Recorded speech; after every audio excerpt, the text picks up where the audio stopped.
case, it's 6 o'clock. I'll call to order the Raymore Charter Review Commission meeting for January 17, 2017, and ask Ms. Warren for confirmation of quorum. Commissioners Ackland, Present. Wilson, Present. Burt, Present. Castleman, Present. Wiggins absent, Hubach, Present. Stidham, Present. Herring, present, Moorhead. Present. All right.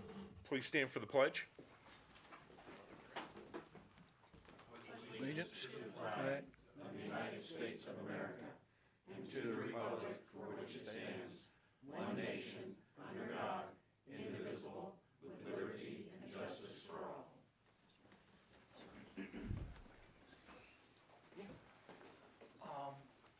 From the roll call that just now got taken, red, you're dead. Green is what they should be. What we found out is this system is getting interfered with by that building back there. They just installed a new wireless system, and apparently they're active tonight because these are dead. This means this is not working. So we're back to shouting. Okay. With that being the case, let's talk up. Mr. Burke. With that being the case, I'd like to move that we try to limit our crosstalk this evening. Good point. Yes.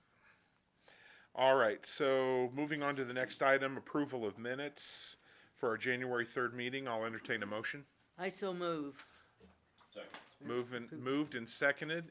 Any discussion? If not, all in favor? Passes unanimously. Moving on to unfinished business, we have two items regarding Article 4, Section 4, 1 and 2, and I'll ask for staff reports. Thank you, sir. I will call on the commission's attorney. I'll try it anyway. Thank you very much. I'm happy to provide a quick input. Last time when you all met, and I understand that I was only here for bits and pieces of it at that point, but last time that you met, you had questions with regard to the executive power and in particular language at the end of Section 4.1. Can you hear me? Language at the end of Section 4.1 regarding military law. So the language is, and by the governor of Missouri for all purposes of military law. There is a reference, what we have found in our analysis is basically that has been incorporated into every single charter that has been reviewed. So it appears to have been the preferred language by MML when they put out theirs, and no one has taken the effort to change it at this particular point. What the commission recommended to us was a review of anything but military law in that terminology or in that location. And what we have done is gone back in order to look a little bit at what the governor's options are and where his powers come, not with the view of specifically deleting everything from ceremonial purposes, but to include the language that would still say, and by the governor of Missouri for all purposes. And I think the reference we've got there is a potential for emergency management and or civil defense. Both of those would be options that would remove military law. Both of those would be applicable to what the governor would actually be contacting the mayor for at this particular point. So that's a quick overview. I'm happy to answer additional questions that you've got. If you need me to go into greater detail, I'm happy to do that. If you look in the page 5 of the materials, you'll also have reference in there with regard to the staff's recommendation on this section.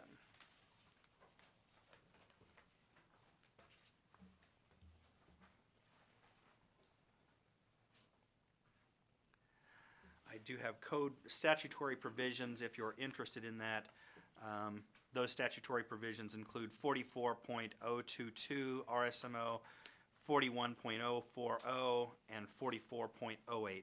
Each one of those has a reference with regard to either emergency management or a civil defense kind of reference.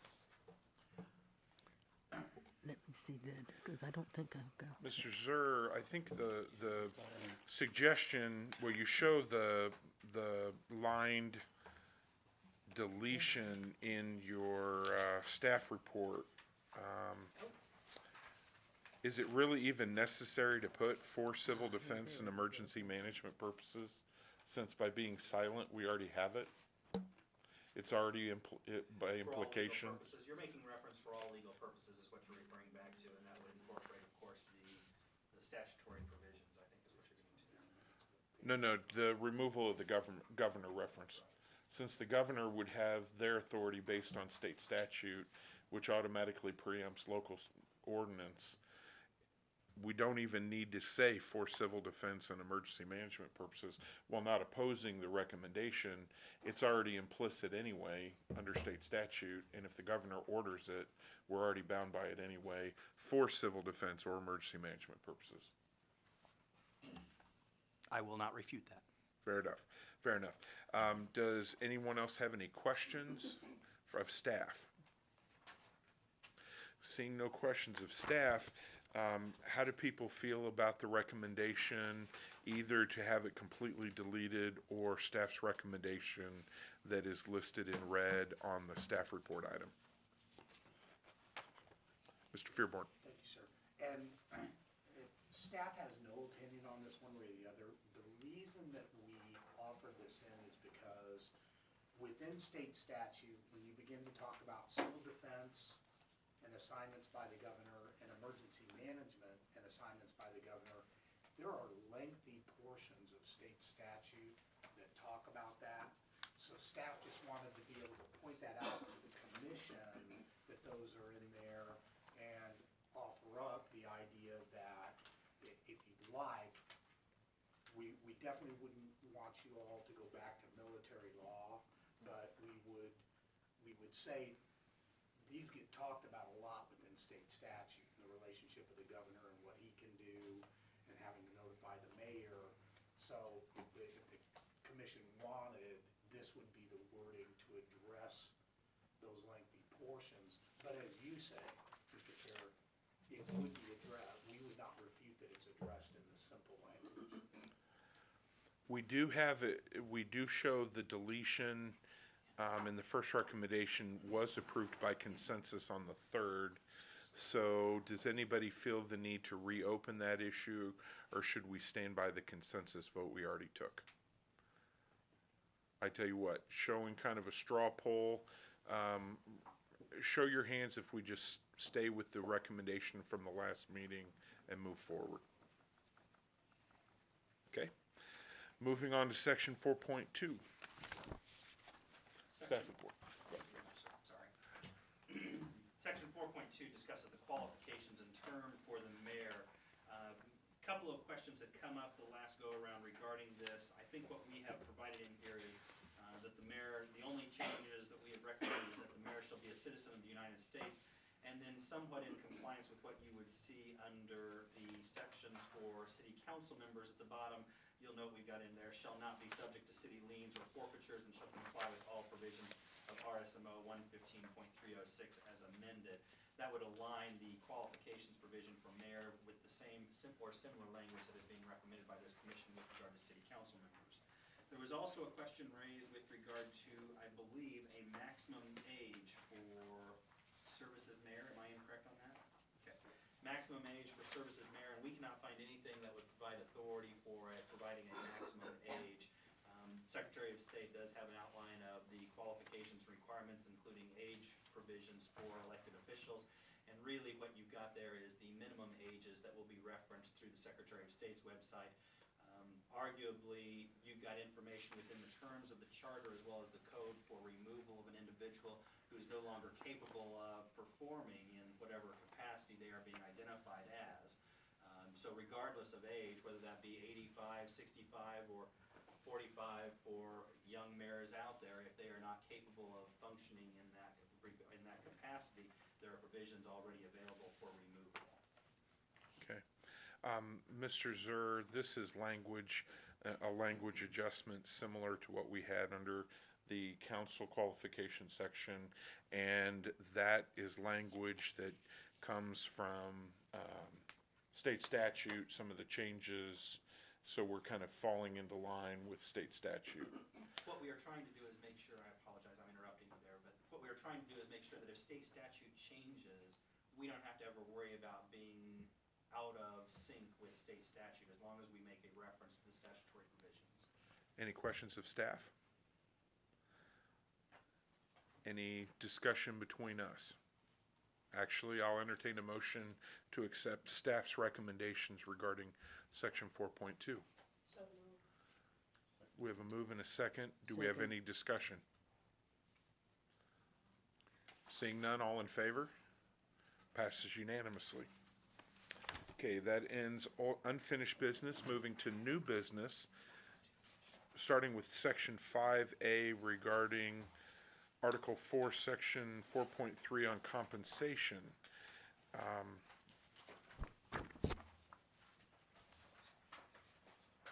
Instead of having a drawn-out staff report on this, I would ask staff, though, this is language consistent with the compensation language we also used for council. So, anyone have any questions of staff regarding compensation language? I entertain a motion to accept staff's recommendation on section 4.3. Which I'll go ahead and make the motion. Second. We have a motion and a second to accept. Any discussion? I'll actually add something. I know one of the earlier questions we had was the possibility of the increase per year, especially through the CPI. And actually, in my own research, I was researching Amendment 2 that just went into effect on December 8th. And I read an opinion letter, legal opinion letter on the language. They use language very similar to this regarding these.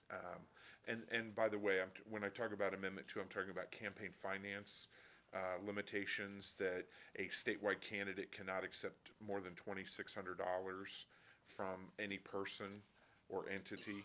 And that number will actually grow by the CPI. So they have done that and found that to be valid in other instances as well. So just a little trivial note that I kind of caught that in my own research on that. So, okay, so we have any discussion on this? Well, when it comes to compensation, I'm just not happy with adding on every year and being able to increase their salaries every year or every 2 years and do CPIs and things. I'm not really in favor of that. I think we're losing track of what the purpose of government is when in the local level. It's not supposed to be a money-making factor, and I'm just not happy with it. The rest of you may be, Okay. but I just want you to know that I would not be happy with it. Okay, Mr. Burke? Yeah, that's a question for staff on this subject. In 2008, approximately, would people have, would it have gone down? Could have the compensation, if this was in place in 2008, is it possible that it would have gone down, the compensation? No, it's drafted to remain the same if it goes down. Okay, but it could, you could see years of freeze. Yeah. I do wish to factually point out, though, when left to their own devices, every incarnation over the last 13 years has failed to even discuss, almost to the point of being too embarrassed to discuss it, and we have stayed dramatically lower than some of our surrounding cities. But what bothers me on that, when you all use the term our surrounding citizens, it raises a red flag as far as I'm concerned, because when you look at the revenue that we have, our revenue is a lot less than some of our surrounding territories.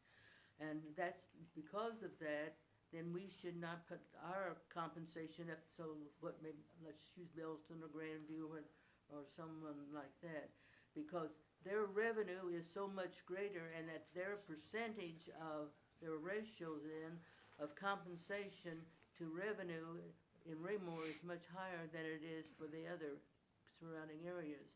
And so I think instead of thinking, well, Belton or Grandview or Liberty or Lee Summit or somebody, they get so much every year. Well, that's fine, but think about their income. Their income is 3 to 4 times what our income, our revenue is. And so I think ours should be based on revenue projections and not on anything else. Because it's the revenues what we have to work with, and it's not anything else.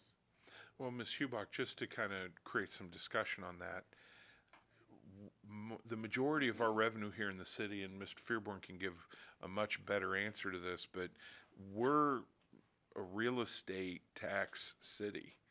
I mean, we get some sales tax, but we as a council don't really go out and directly manufacture revenue here in the city. So to tie compensation to revenue is kind of awkward, because now in Belton, they get more sales tax proportionally to their real estate tax. And even they don't, because private industry is what drives the sales. So but you have the exact same populations within about 300 people, but the city of Belton has almost doubled their compensation, and while we have stayed lower. Now, I agree, this is not meant to be a money-making job, but at the same time, what kind of quality would we get if everybody has to go out of pocket on all their expenses? Because basically, wouldn't you only get affluent people coming into the into City Hall, and you would box out people who because maybe they're not so affluent, but maybe they have something to offer? It shouldn't be. Other cities around here in the Kansas City metropolitan area or down in the Springfield, they don't get paid anything, except they do get their reimbursement for their expenses. And we still get reimbursed for our expenses on that. Well, the city did provide a spreadsheet of, we have our like kind or our similar Well, I'm thinking about- demographics, and we're actually on the lower end of compensation throughout the metro area. You know, we were given about 3 or 4 years ago, we were given a list from the Missouri Municipal League of all of the cities, their revenue, and how much they paid their mayor, and how much they paid their council members. And a lot of them that were our size didn't get anything, they got $1 a year.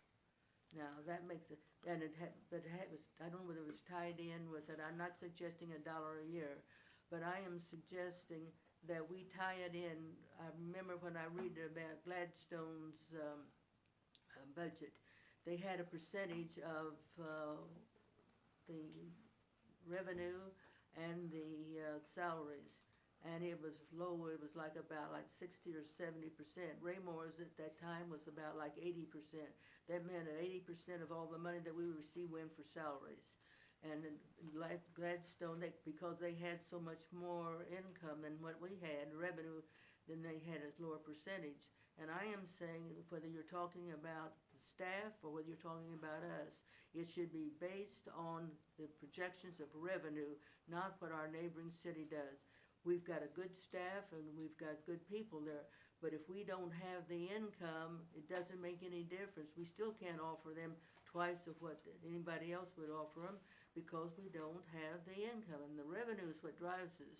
That's what makes it possible for us to do all the things that we're doing.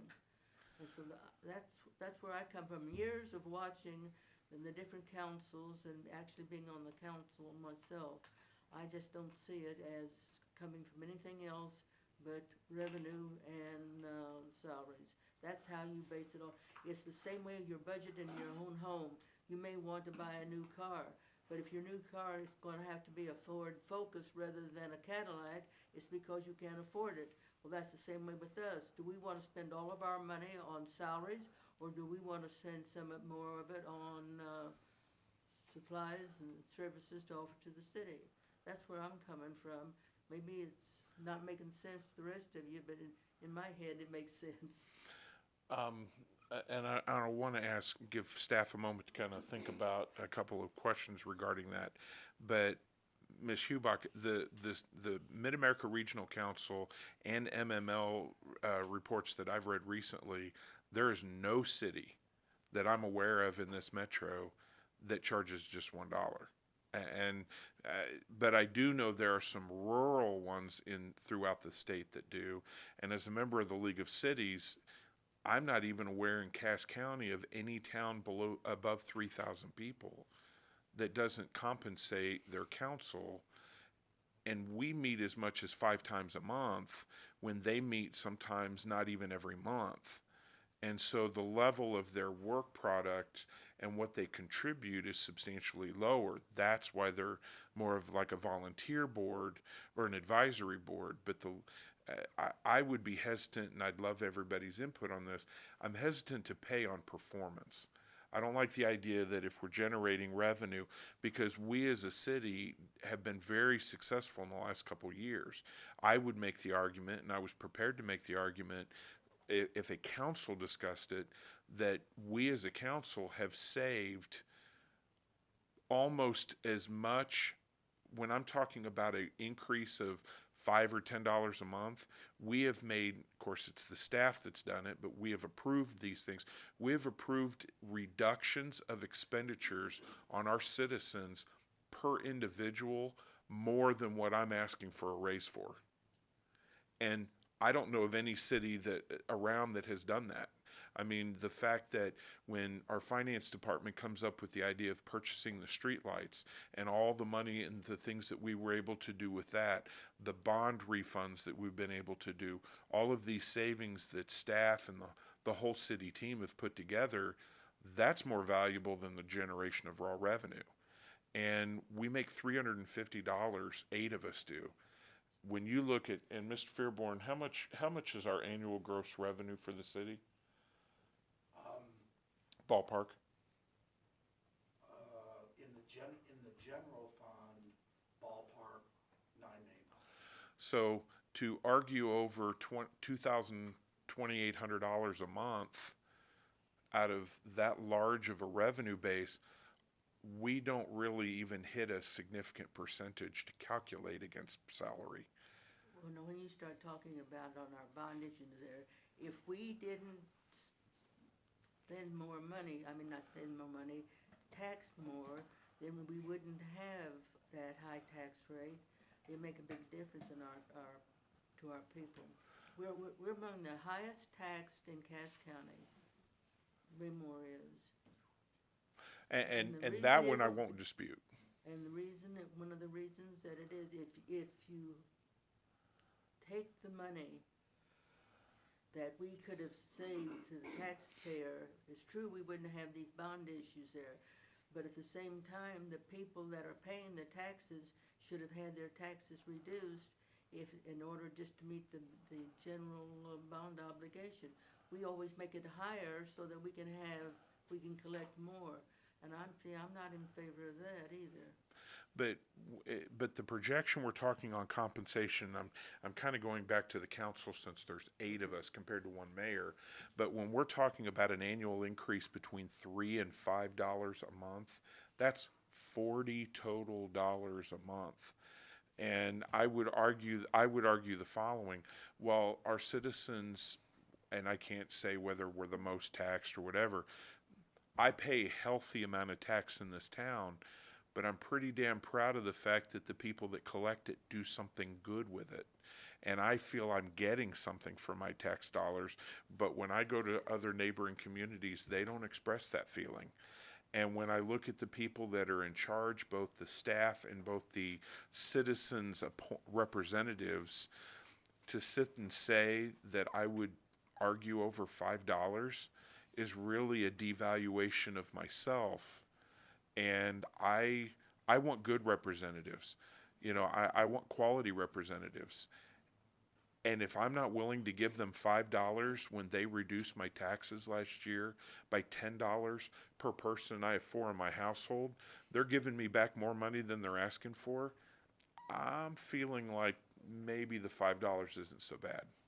Now, I respect your position, that I'm just asserting a counterpoint to it. Well, then, we shouldn't have any problem asking for tax money. Then if everybody's willing to pay more in taxes, just $2 or $3 more a month, then we should be paying more money for parks and recreation and for maintenance and things like that then. That's where I'm coming from. We've got money, and I'm sure that we're spending it in the right way, But to keep our tax levy high, so that we can say at the end of 2 or 3 years, we've got all this extra money now that we can spend, it's not really a tax savings, because if you hadn't have charged it, we wouldn't have had to have paid it. Mr. Burke? The, the entire council currently makes less than the lowest paid teacher in Raymore Peculiar School District. If you add all 8 members' salaries together, compare it to the lowest salary step, the council as an entity costs less than the cheapest teacher in our district here. It's, and I think if we were to look at value, if one teacher is worth more than the whole council, that's, I mean, teachers are the same. I think it would be true if we looked at the lowest police officer. I think it would probably be equitable. Probably our lowest paid police officer in Raymore, I'm speculating on this, would probably make more than, certainly if you add benefits in, it would be a lot more than that. That's just total salary. It's a very minuscule amount of. Does the school Money. board get any money for what they do? They don't get a salary, a monthly stipend, do they? No, No, but get- they typically only meet one time a month, scheduled for 1 hour. It typically runs longer than that, But they they, never have to worry about people applying, because they always have a lot of people that apply They for the school receive board. computers that are approximately worth $1,000. That's part of, Two. Do you anyway. I just wanted to bring a little Yeah, dialogue in here No, and no. have you all stop and and, think. and I'm not being critical of your point. I'm very happy that you're bringing this up for discussion, Mr. Stidham. I want to join in on the dialogue, and I disagree entirely with all respect with what you're saying. I live here because I want to live here. I know what my taxes are going to be, and I know that the probability to continue with the quality of life that exists for me and my family here, I'm going to have to continue to pay for that in some form. Now, whether it's an increase from the tax base or the revenue base, or however you want to bucket this out, to the 8 of you, the 9 of you that are currently there and will continue to be there, or as we grow, if we add additional and keep it the way it is, there's going to be an increase. We're going to have to continue to pay for the quality of life that we want. And I ran into this on the park board. Everybody wants this and they want that, but we can create as many buckets as we want out of the big bucket, but there's still the big bucket. And at the end of the year, if we've got money left in that big bucket, what's it doing us if we don't improve our quality of life? And I think every one of you that do this, every one of you that aspire to be a local politician, I want my representatives to represent me. I want to be in contact with. There's no way that they can do with what you make as a stipend or a salary or however it's dished out right now. It's just, to me, it's just unfathomable to think that when we're planning 5 and 10 years down the road on this, that for the same percentage of money, you're going to be able to reach out and connect with the people that you represent. And if we were landlocked at 20,000 and we weren't going to get any more revenue, this was going to be it, you might have a point. I think it's a small point, but you might have a point. I don't see it that way going forward. And I think that anything that we can do, stipend-wise, salary-wise, whatever you call it, it doesn't matter. I think we need to, the people that represent us, we need to take care of them. And the cost per person, per representation is going to increase. It's just the way things are right now, and we can't do anything about it. It's going to happen. And because of that, I think that when we're sitting here spending time arguing over $5 here and $5 there, I think we're losing time, we're losing money, and I think we're not elevating our level, our quality of life $5 bills around in a $1 million bill world. Okay. Any other thoughts or comments? I'm just trying to get some dialogue. Absolutely. No, I value that. I appreciate that. I do value that, and it gives us an opportunity to express facts that a lot of people may not be aware of. So excellent discussion. Before I move off of compensation, this is actually about the mayor. So, I didn't know if anybody wanted to have any discussion because the role of the mayor is slightly different than the council. I can't speak too closely to the situation in Belton last year, other than the increases both by council and mayor were significant, and in proportion to Raymore were grossly different.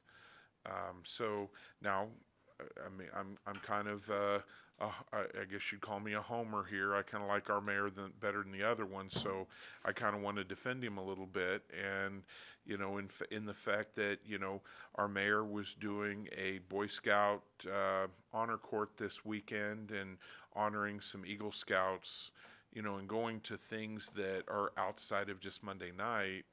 That the council gets 350. What's the mayor make per month? 600. When you think about gas, of course, thankfully it's at $2.19 or whatever. When you think about the actual expenditures that come off that amount, then you start dividing it up by time. We're not really paid by time, and we're not necessarily employees, but that amount starts shrinking. Yeah, I mean, as the $350, first of all, 50's taxes, so you only get 300. But I don't, I'll just say it this way. After I pay my gas and various things like that, I don't net a lot. And so, and the mayor, while he does receive more, the mayor is very active. And I know our previous mayor was very active as well. So when you really kind of look at that, there's not a lot of fat on that meat. And so, yes. And so I would argue that, or at least just counterpoint the idea that I think we're doing pretty good. Yep. Yep. So I'd like to. I respect your opinion. I think we're going to stick to the system. Okay. We have a motion and a second. All in favor? And the vote is unanimous to approve. Yes, sir. Thank you. On the camera right now. Okay. Because I'm enjoying your expression. Always valuable. All right. I want to be a little cautious here because, of course, we're hitting the largest section under Article 4, and we're on a little bit of limited time. So I would respectfully ask that we only limit ourselves to sections 4.4A and B, and maybe just, let's start with A and just kind of slightly roll forward on that. These are powers of the duties of the mayor. Does anybody have any questions or comments regarding sections A and B?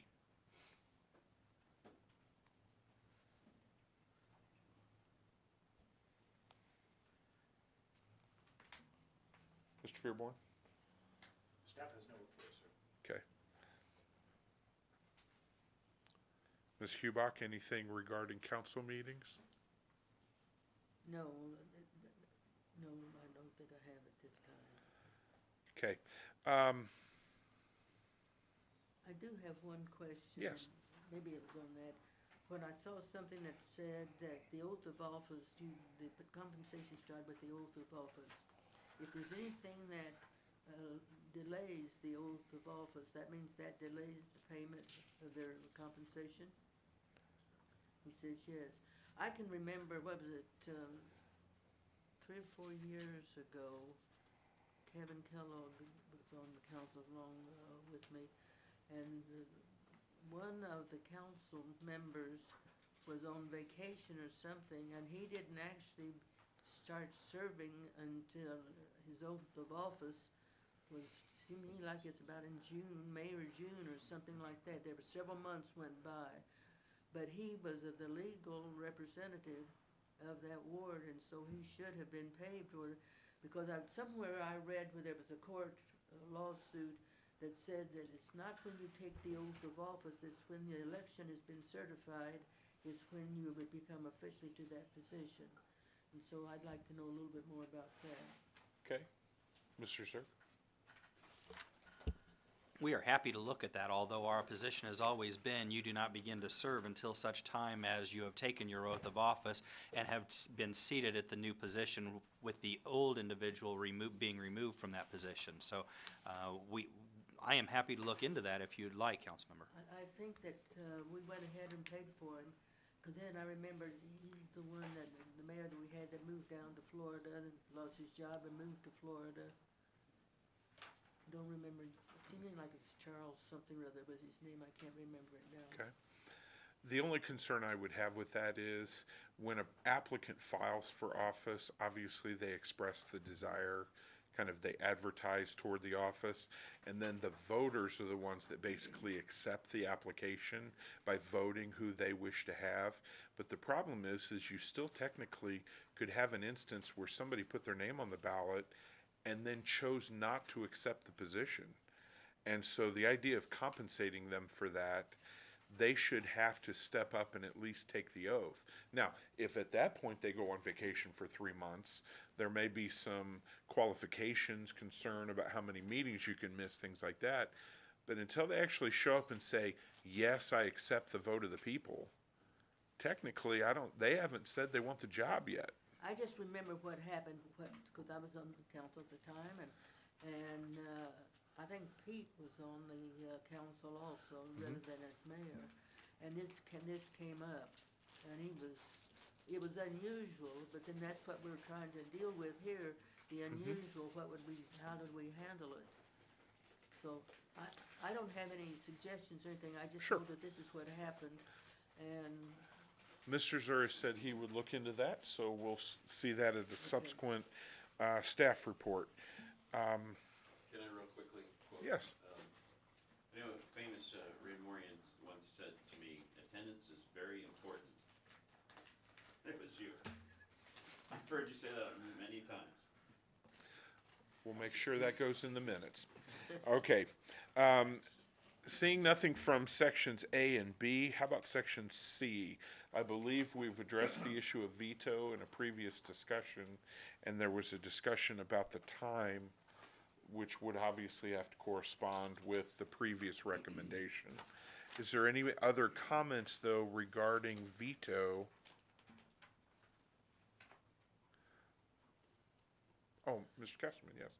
There was some prior discussion about the receipt, 10 to 14 days. Has that been finalized? We did come up with an actual recommendation that we've kind of written down. Mr. Zer, do you recall the You got a 10-day preference. 10-day? And was there any a need for clarification on what receipt meant? I think we also had that occurred that night because it is public. Yes, Actually, receipt is defined in city code. That's correct. there you go. Okay, receipt is defined in the code. Okay. Any other thoughts regarding veto? Well, we're cruising through Chris's section here. We haven't even cut a single part out of it from him. I have a question, and I'm not sure just exactly Yes, ma'am. how to address it. We pass something or we don't pass something at a meeting. Let's say we pass it as a contract, and yet we are protesting it. Does this give us the right, the council, the right to do either a reconsider or a re-recommendation before the mayor has acted and taken it out of our hands? Because, you Mr. know, Zer? if there's a contract involved, and say the next night, we meet on a Monday, and the mayor comes in on Tuesday, and he goes ahead and signs and sends that contract on, then that keeps us, from the council, from reconsidering it if we find out there's been a flaw or there's been something else. Does that interfere with our Robert's rules and our ability then to reconsider? I'm going to turn to Mr. Zer because I believe it's not a Robert's Rules concern so much as a contractual Yeah. or a legal question. Actually, I think Mr. Just very, very quickly, and it was one of the things that I was not here, unfortunately, for the discussion of the 10 days. one of the concerns I had, and when the commission was going to come back around and look at that, was going to talk to you about that 10-day limit. Reconsideration has to be done at the next regularly scheduled council meeting, which is going to be 14 days from the previous meeting, except in those rare occurrences when we have a fifth Monday that occurs in a month. But when you do the 10 days, you do force the mayor into early, before you have the opportunity for reconsideration 14 days later, to go ahead and veto that. And in fact, you are forcing him to veto something before the day that the council has the ability to reconsider it. So if a contract was for something that was gonna start really quick, like, and the mayor vetoes that off, then it's not until 3 days after he has been forced by the charter to veto that the council will then have it come up for reconsideration. Now you have this issue of, can the council reconsider something that I have vetoed? Well, they can.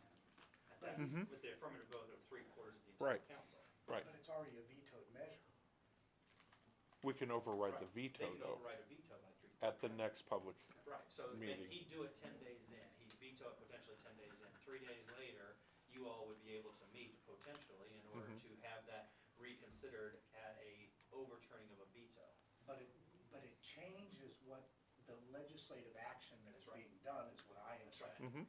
And it's already been published. What you would be doing at that particular point is not a motion to reconsider. Exactly. It would be a motion to overturn the mayor's veto of XYZ Right. ordinance. That's correct. But it But is. we couldn't overturn the veto because he had already signed and the contract had already gone in. And we couldn't overturn it. Well, And we had the can't- votes there to overrule it. It gets even more complex than that. The mayor can't veto a negative. Right. If you have overturned the contract as a council, the mayor has no veto power. There's nothing out there to veto. But what she is saying is the mayor could have, that's right, mayor could have signed the contract and they wouldn't have the ability because his time frame for vetoing it would have expired by that point. Well, but they would have, and pardon us for arguing in front of you, we usually limit this to Wednesday afternoons and a mudbath. If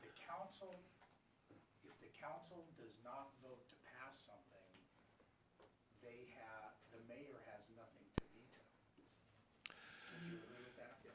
Okay. So if a contract is before, the council votes not to pass the contract, the mayor has no ability to veto because there's nothing to veto. Okay, since I'm gonna pull this back to our discussion, but I'm gonna kind of become a third wheel on that. I also believe, though, that you have an operation of law at play.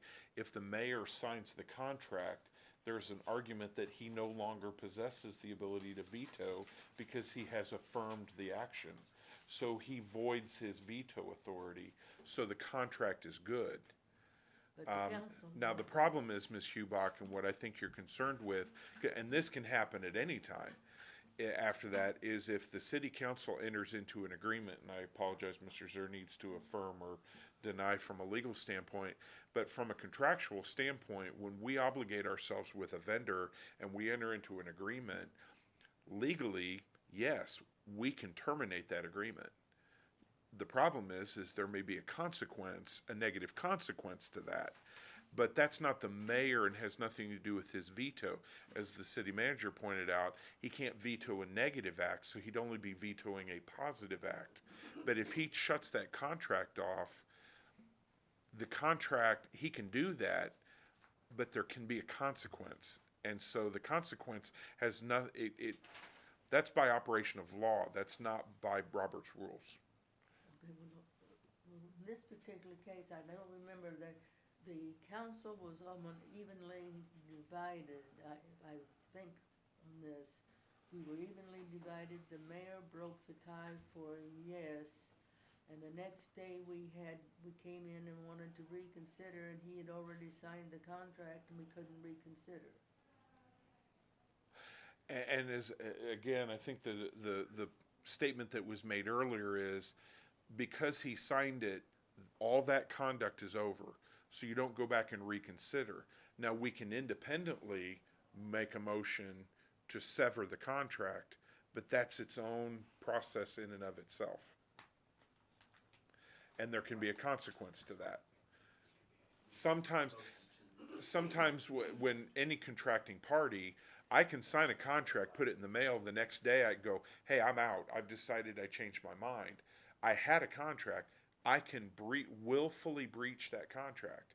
If there's no damage to the other party, that can be considered when you look at the legal ramifications of your action. Sometimes it's cheaper to do it that way. People may not sue you.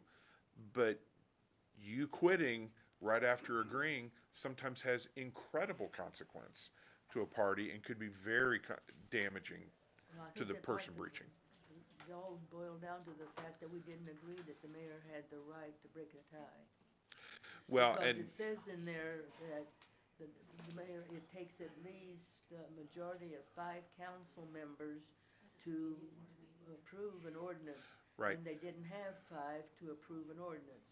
And okay, the but contract- breaking a tie is a separate issue other than veto.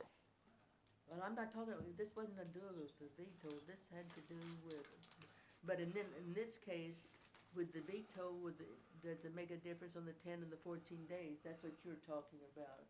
And that's what I don't know about that. I just know what we've done I in believe the staff past. position is there is a consequence, but the council still has the ability to come back and address the veto. With a new motion to break or Yes. the contract. Is to override the veto instead of a reconsideration. So it's a different act, but it can have the same consequence you're desiring. Just a general Mr. Burke. question. Ordinances require 2 votes. Can the mayor veto on the first vote? So Right. So that's not an issue here. Okay. Right. All right. Right. Okay, and that actually is a discussion that is under section E on execution of documents. Talking about what if he executes a contract or any type of execution of document. So we're kind of blowing all the way up to item E. I'm gonna stop right there. I'll limit the discussion to just those 5 sections. Does anybody have any concern about anything in items A through E? About what now? Items A through E on 4.4.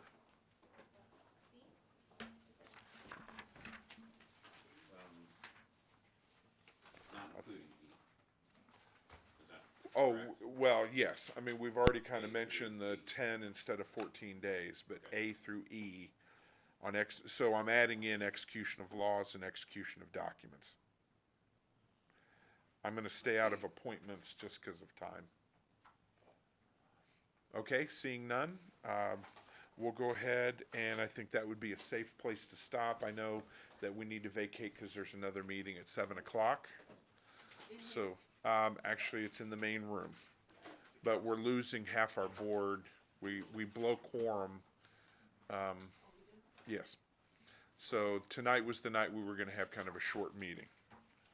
I have a question on that. The mayor shall have the right to vote in case of a tie. Then makes the 2 exceptions. Does it make any other exception? Like when it tells that it has to have a majority of 5 in order to do an ordinance? to Well, pass it? that would refer back to our initial definition section. Okay. I So- wanted to make sure we're not overlooking them. Absolutely, absolutely. I don't believe we have any other business, public comments. We do have a member of the public here today. You have up to 3 minutes. Please step forward, give your name and address if you would like. I will let you guys get out. Good job.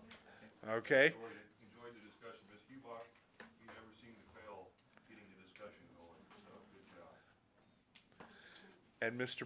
Kevin Barber, since you actually are making a public Oh, comment. sorry, Kevin Barber, do I need my address? Yes. 1509 Cross Creek Drive, Grayville, Missouri.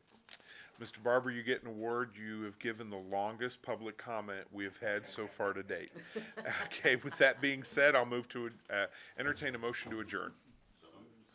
Got a move in a second. All in favor? Passes unanimously. Thank you. So, Yeah, I know, but the problem is with Matt gone and now Charlene, Joe, and I we're cut in half. So Good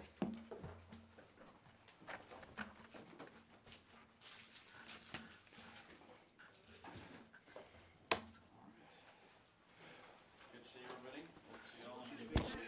If not sooner. we meet with our judge and our prosecutor. Yes.